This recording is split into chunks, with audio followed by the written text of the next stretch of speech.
নমস্কার বন্ধুরা। আজ একজন রামকৃষ্ণ মিশনের মহারাজকে নিয়ে আলোচনা করব, যিনি ছিলেন একজন বড় এমবিবিএস ডক্টর। ডক্টরি পেশা ছেড়ে তিনি সন্ন্যাসী মহারাজ বেশে প্রবেশ করেছেন। তিনি হচ্ছেন স্বামী কৃপানন্দ। চলুন তার জীবনী জেনে নিই। একজন ছোট্ট বালক যার নাম দেবতোষ চক্রবর্তী। তার বাবা ছিলেন রাইটার্সের উচ্চপদস্থ অফিসার এবং মা ছিলেন অধ্যাপিকা। সোনার চামচ মুখে নিয়ে জন্মগ্রহণ করলেও তার মধ্যে ছিল না কোনো অহংকার, কারণ তিনি ছিলেন রামকৃষ্ণ মিশনের এক ছাত্র। ছোট থেকেই তিনি ছিলেন খুব মেধাবী ও বুদ্ধিমান।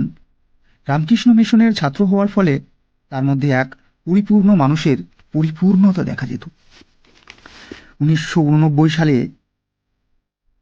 দেবতোষ চক্রবর্তী মাধ্যমিক পরীক্ষায় পশ্চিমবঙ্গের মধ্যে তিনি পঞ্চম স্থান অধিকার করেন। এরপর 1991 সালে উচ্চ মাধ্যমিক পরীক্ষায় তিনি রাজ্যের মধ্যে সপ্তম স্থান অধিকার করেন। এখানেই শেষ নয় বন্ধুরা, জয়েন্ট এন্ট্রান্স পরীক্ষার মেডিকেলে তিনি র্যাঙ্ক করেন 17। এমন সব তুখুর রেজাল্ট করে তিনি কলকাতা মেডিকেল কলেজ এনআরএসে জয়েন করেন, যেটির পুরো নাম নীলরতন মেডিকেল কলেজ নামে আমরা জানি। মেডিকেলেও ভালো র্যাঙ্ক করে এমডি করতে চলে যান দিল্লি এমসে। তারপর তিনি হার্ট নিয়ে গবেষণা করতে পাড়ি দেন আমেরিকায়। আমেরিকায় কয়েক বছর গবেষণা করার পর তিনি হঠাৎ নিখোঁজ হয়ে যান। তবে দীর্ঘ 3 বছর পর তাকে আশ্চর্যজনকভাবে দেখতে পাওয়া যায় গেরুয়া সন্ন্যাসী বেশে। তার এক সহপাঠী তার স্মৃতিচারণায় বলেছেন, আমাদের ব্যাচের সব থেকে সেরা প্রতিভাবান ছিলেন দেবতোষ চক্রবর্তী। কবিতা লেখায়, নাটক তৈরিতে, ব্যাডমিন্টন খেলায় এবং অপূর্ব গলা ছিল তার গান।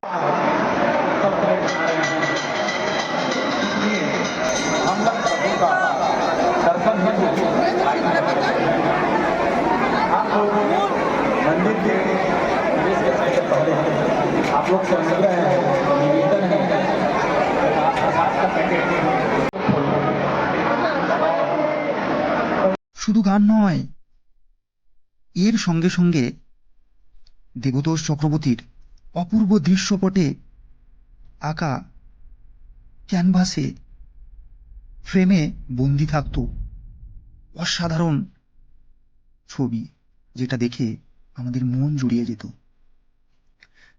চলুন ডক্টর দেবতোষ চক্রবর্তী থেকে স্বামীজিতে পরিবর্তন হওয়া। ছাত্র হওয়ার সঙ্গে সঙ্গে খুব ভালোবাসতেন আমাদের স্বামী বিবেকানন্দকেও, এবং তার জীবনী সম্বন্ধে তার জানার বেশ কৌতূহল ছিল। তার গবেষণার সঙ্গে সঙ্গে তিনি খবর পান তার কাছাকাছি একটি রামকৃষ্ণ মিশনের সন্ধান আছে। সময়ের ফাঁকে তিনি একদিন রামকৃষ্ণ মিশনে প্রবেশ করেন। মহারাজদের কাছে তার পরিচয় দেন যে তিনি ইন্ডিয়া থেকে এসেছেন আমেরিকাতে।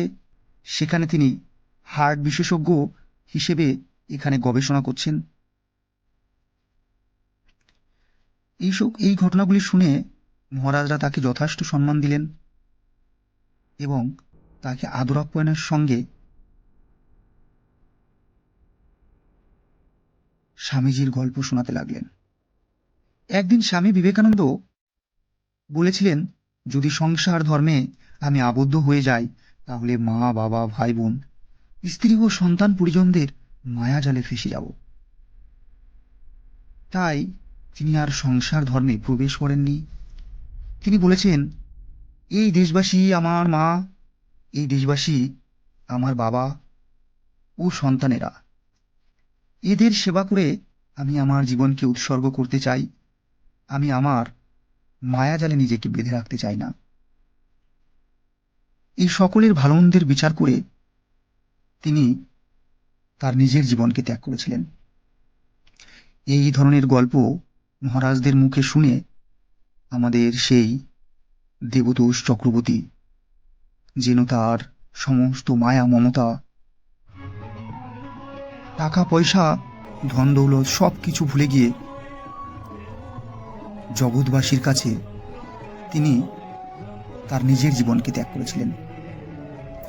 এই ধরনের গল্প মহারাজদের মুখে শুনে আমাদের সেই দেবতোষ চক্রবর্তী যেন তার সমস্ত মায়া মমতা, টাকা পয়সা, ধন দৌলত সব কিছু ভুলে গিয়ে জগৎবাসীর কাছে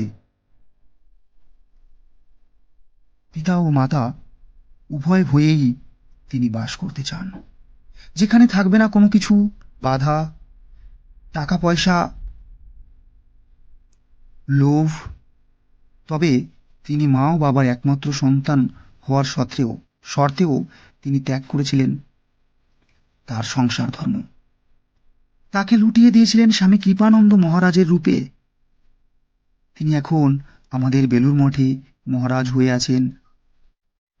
সেখানে সমস্ত স্টুডেন্টদের পড়াশোনা, গান বাজনা ও মহারাজের দায়িত্ব পালনের সঙ্গে সঙ্গে যদি কখনো কারো শারীরিক দুরবস্থা ঘটে, সেখানেও তিনি ডাক্তারি পরিষেবা দিয়ে থাকেন। এই ছিল আমাদের স্বামী কৃপানন্দ মহারাজের জীবন ত্যাগের গল্প। যদি ভালো লাগে আপনাদের, অবশ্যই একটি লাইক করতে ভুলবেন না। নমস্কার।